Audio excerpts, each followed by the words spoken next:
अस्सलाम वालेकुम, मैं हूँ Iqra Iqbal and welcome to my channel knowledge o'clock. Cold War series की इस वीडियो में मैं बात करूंगी क्यूबन मिसाइल क्राइसिस पे। Cuban missile crisis Cold War era का एक बहुत ही इंपॉर्टेंट इवेंट है, तो इसे ध्यान से सुनिएगा और मैं भी कोशिश करूंगी कि इसे आसान अल्फाज में समझा सकूं, कहानी की सूरत में बता सकूं। तो चलिए आगाज करते हैं इस वीडियो का और बात करते हैं क्यूबन मिसाइल क्राइसिस पे। जैसे कि मैं अपनी बहुत सी वीडियोस में बता चुकी हूँ कि कोल्ड वॉर में बेसिकली वॉर थी किस बात पे। तो कोल्ड वॉर दो नजरियात की जंग थी। कोल्ड वॉर कैपिटलिज्म और कम्युनिज्म की जंग थी।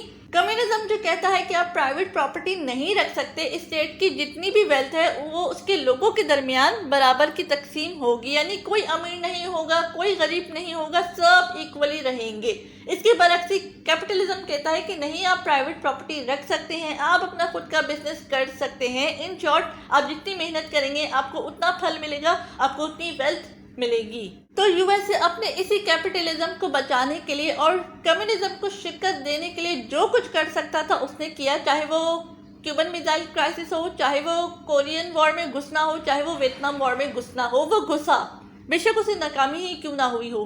क्यूबन मिसाइल क्राइसिस में भी ऐसा ही कुछ हुआ है। क्यूबा जो एक मुल्क है उसमें कम्युनिस्ट हुकूमत कायम थी, तो यूएसए ने अपने कैपिटलिज्म को बचाने के लिए और कम्युनिज्म को शिकस्त देने के लिए वहाँ की कम्युनिस्ट गवर्नमेंट का तख्ता उलटने की कोशिश की, लेकिन वो नाकाम रहा। फिर उसी क्यूबा के कम्युनिस्ट गवर्नमेंट के लीडर फिडेल कैस्ट्रो चले गए रशिया में और उन्होंने रशिया से मदद मांगी कि भाई हमारे मुल्क में यानी क्यूबा में कम्युनिस्ट गवर्नमेंट कायम है, हम कम्युनिज्म को फॉलो करते हैं, लेकिन जैसे कि यूएसए को कम्युनिज्म एक आंख नहीं भाता और वो हर कम्युनिस्ट स्टेट को अपनी टारगेट पे रखते हैं, तो हम भी अब यूएसए के टारगेट पे हैं। वो एक बार कोशिश कर चुके हैं हमारी कम्युनिस्ट गवर्नमेंट का तख्ता उलटने की, लेकिन हमें डर है कहीं वो दोबारा ऐसा ना करें, तो आप हमारी मदद कीजिए ताकि यूएसए दोबारा ऐसा ना कर सके। तो रशिया ने क्यूबा की क्या मदद की? रशिया ने क्यूबा की ये मदद की कि रशिया ने क्यूबा में अपने मिसाइल्स डिप्लॉय कर दिए। इस बात का पता चल गया यूएसए को। इस बात का यूएसए को कैसे पता चला? इस बात का यूएसए को U-2 स्पाई प्लेन के थ्रू पता चला। U-2 स्पाई प्लेन उस दौर में भी इतना जदीद था कि कहते हैं कि अगर वो इतनी बुलंदी से उड़े तब भी वो ज़मीन में एक बड़े न्यूज़पेपर की वाज़ेह तस्वीर ले सकता है, यानी उस दौर में भी U-2 स्पाई प्लेन इतना जदीद था। तो उस स्पाई प्लेन से यूएसए को पता चल गया कि भाई रशिया जो है क्यूबा में, यानी क्यूबा में जो यूएसए के बिल्कुल बराबर में है, यानी यूएसए के बिल्कुल साथ है, वहाँ पे अपने मिसाइल्स डिप्लॉय कर रहा है। ये तो काफ़ी ख़तरे वाली बात है। फिर ये सारी पिक्चर्स और ये सारी इंफॉर्मेशन जॉन एफ कैनेडी के डेस्क पे रख दी गई। जॉन एफ कैनेडी उस दौर में यूएसए के प्रेसिडेंट थे, तो उनसे कहा गया कि प्रेसिडेंट साहब जल्द ही कुछ करना होगा, सिचुएशन काफ़ी ख़तरनाक है। तो प्रेसिडेंट साहब ने अपने एडवाइज़र्स को इनवाइट किया और एक मीटिंग अरेंज की गई। एडवाइज़र्स ने उनको 3 एडवाइस किए कि आप ये डिसीजन लें और जल्द ही इस क्राइसिस से निपटने के लिए कुछ करें। तो पहला डिसीजन ये था कि या तो हम क्यूबा पे अटैक कर दें, सारे मिसाइल्स को ख़त्म कर दें ताकि ये ख़तरा टले, या तो हम नेवल क्वारंटाइन लगा दें। और याद रहे कि हम इसे नेवल ब्लॉकेट नहीं कहेंगे बल्कि नेवल क्वारंटाइन कहेंगे। क्यों ब्लॉकेट नहीं कहेंगे? क्योंकि इंटरनेशनल लॉ के मुताबिक ब्लॉकेट का मतलब यानी आप वॉर डिक्लेयर करो, लेकिन हमने वॉर डिक्लेयर नहीं करनी, बल्कि हमें लफ्ज़ों का बहुत ही ध्यान से इस्तेमाल करना है। कहीं रशिया को ऐसा ना लगे कि हम जंग करना चाह रहे हैं और वो जंग की तैयारी कर बैठा और हम पे अटैक ही कर दें।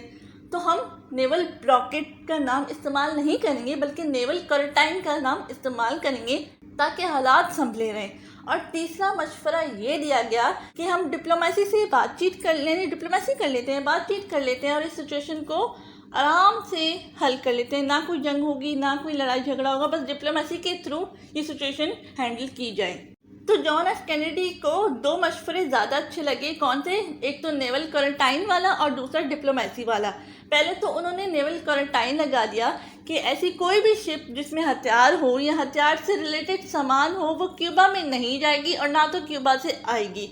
यानी जो भी शिप्स जा रही हैं उसको अपने आप को आइडेंटिफाई करवाना होगा, उसको अपने आप को दिखाना होगा, शो करवाना होगा कि वो शिप कौन सी है और शिप में ऐसा कौन सा सामान है जो आ रहा है या जा रहा है। दूसरा, जब तक नेवल क्वारंटाइन चल रहा है तब तक हम रशिया से डिप्लोमेसी कर लेते हैं और बातचीत के थ्रू ये पूछ लेते हैं कि आखिर रशिया ने क्यूबा में ये मिसाइल्स लगाए क्यों हैं और ये कब तक हट जाएंगे। तो जब रशिया से पूछा गया कि रशिया साहब آپ یہ میزائلس کب تک ہٹا لیں گے اور آپ نے لگائی کیوں ہیں؟ تو رشیا نے یو ایس اے کو کہا کہ یو ایس اے سر جی آپ نے بھی تو اٹلی اور ترکی میں اپنے میزائلس لگائے ہیں نا، تو ہم نے تو اپنے آپ کو ڈیفینڈ کرنا تھا، تو ہم نے کیوبا میں اپنے میزائلس لگا دیے تاکہ آپ بھی ہمارے ٹارگٹ پہ رہیں جس طرح آپ نے ہمیں اپنے ٹارگٹ پہ رکھا ہوا ہے۔ اور دوسری بات یہ ہے کہ کیوبا بھی ہم سے اپنی مدد مانگنے آیا تھا کہ آپ اس کی کمیونسٹ گورنمنٹ کا تختہ الٹنے کی کوششیں کرتے رہتے ہیں، تو ہم نے وہاں پہ اپنے میزائلس لگا دیے، اس طرح کیوبا کی مدد بھی ہو جائے گی اور ہم بھی اپنے آپ کو سیکیور فیل کریں گے۔